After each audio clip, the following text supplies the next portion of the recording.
कश्मीर में रेफरेंडम कराने चले हैं और कह रहे हैं कि आप बताइए आपको पाकिस्तान के साथ। इन्होंने कहा है कि ठेंगा, इंडिया से हम कश्मीर को क्या बचाएंगे, हम अपना वाला कश्मीर देने पर तुल गए हैं। और ये बेहतर है, हिंदुस्तान में आप देखेंगे कि वो डिसेंसी अभी स्टिल एग्जिस्ट करती है। ये ज्यादती है।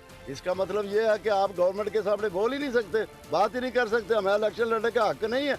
अगर ऐसी हरकत की तो मैं इंडिया को पुकारूंगा कि आपसे वो अच्छे हैं कि वो कम अज कम ये काम तो नहीं करते जो आपने किया है यहाँ पे। जानिब से दुश्मन की जुबान बोली गई है और उन्होंने ये कहा है कि क्या मतलब इस हुकूमत के सामने हम कोई बात ही नहीं कर सकते, आइंदा इस तरह की कोई हरकत हुई तो मैं इंडिया को पुकारूंगा क्योंकि आपसे तो भारत वाले बेहतर हैं। स्वागत है आप सबका दी तथ्या में। जो हमारा कश्मीर का हिस्सा है जिस पे पाकिस्तान कब्जा करके बैठा है, जिसको पाकिस्तानी पीओके बोलते हैं, वहाँ पर अब जनता की तरफ से भी मांग साफ आने लगी है। साफ जो वहाँ की पाकिस्तान की घटिया सरकार है उसके खिलाफ जो गुस्सा है वो साफ लोगों में दिखने लगा है। वो खुला बोलने लगे हैं कि इससे अच्छा तो काश हम लोग हिंदुस्तान का हिस्सा होते, हम लोग काश जो है वो हिंदुस्तान के पास चले जाए, वो इससे बेहतर होगा।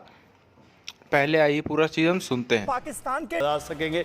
पाकिस्तान मुस्लिम नून की जो इलेक्शन की कमेटी है उनको फौरी तौर पर एक्शन लेना चाहिए कि उनके लीडर मीडिया पर खड़े होके वो किस किस्म की बात कर रहे हैं कि आप आज़ाद कश्मीर के इलेक्शन में हैं और जम्मू के लीडर हैं, यानी कि जम्मू की सीट पर इलेक्शन लड़ रहे हैं और कह रहे हैं कि वहाँ वो अच्छे हैं, कम से कम ये नहीं कर रहे।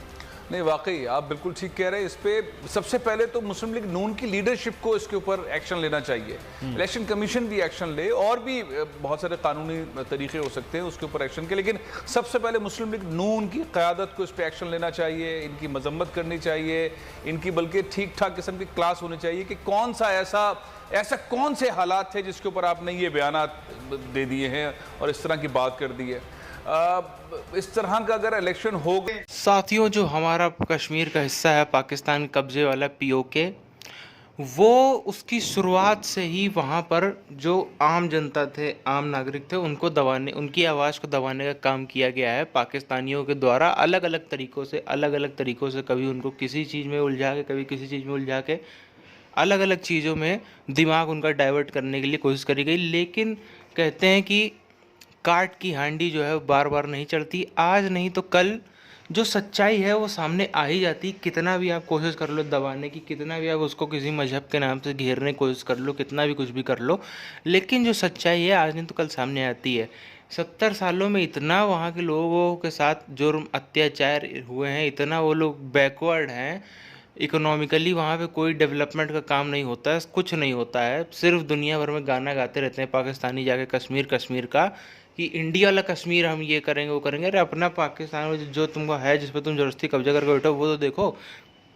वो तो उस समय के भारत के प्रधानमंत्री की थोड़ी सी कुछ चूकें थीं जिसकी वजह से वो हिस्सा चला गया, वरना वैसा कुछ होता भी नहीं। वो पूरी तरह से कश्मीर का जो पीओके का हिस्सा है वो इंडिया में ही आना भी चाहता था, आप सब जानते ही हैं। वो यूनाइटेड नेशन में कुछ चूक हुई हमारे ही देश के लोगों से, लेकिन हालांकि वो बात अलग की है।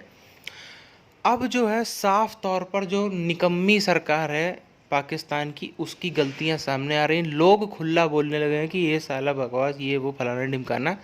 खुला लोग विरोध प्रदर्शन करने लगे हैं, सब कुछ करने लगे हैं। और इस समय स्थिति बद से बदतर होती जा रही पाकिस्तान की। जल्दी ही वहाँ पर तिरंगा भी लहराएगा। वो दिन भी दूर नहीं है जिस दिन पीओके में तिरंगा लहराएगा। तो फिलहाल इस वीडियो को हम लोग यहीं ख़त्म करते हैं। आप चैनल को सब्सक्राइब करके बेल आइकन दबा लें। जय हिंद।